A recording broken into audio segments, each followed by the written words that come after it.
So today we're discussing the heartbreaking news of Sophie Newweed's passing. Yeah, it's just devastating. Only 24.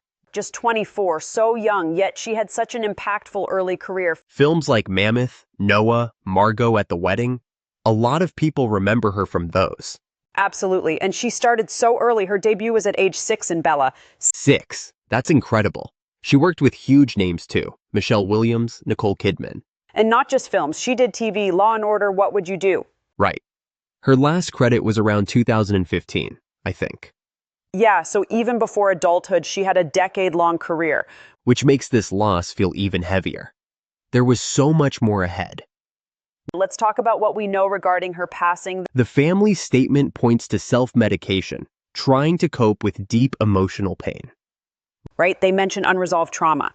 But autopsy results are still pending. Important to say, police ruled out foul play.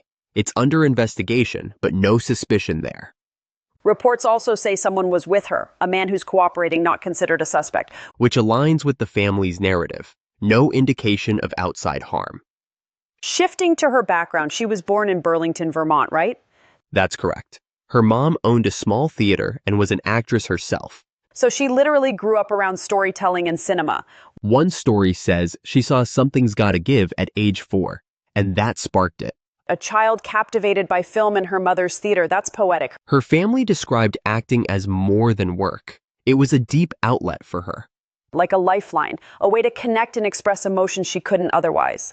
And they remembered her as gentle, artistic, and very sensitive.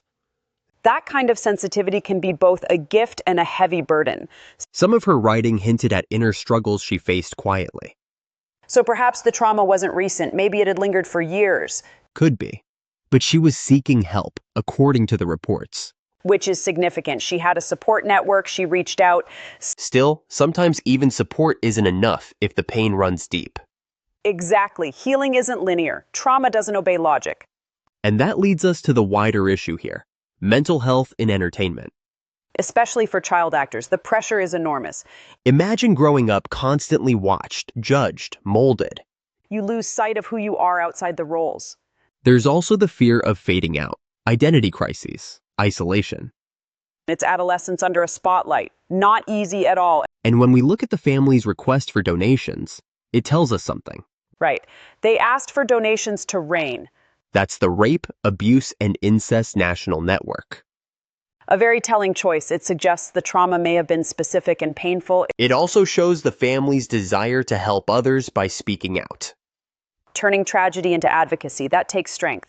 And even though she left us so early, Sophie's work remains. Yes, her roles touched people. That legacy matters. Her story is a harsh reminder of the quiet battles so many face. And the urgent need for understanding, support, and awareness.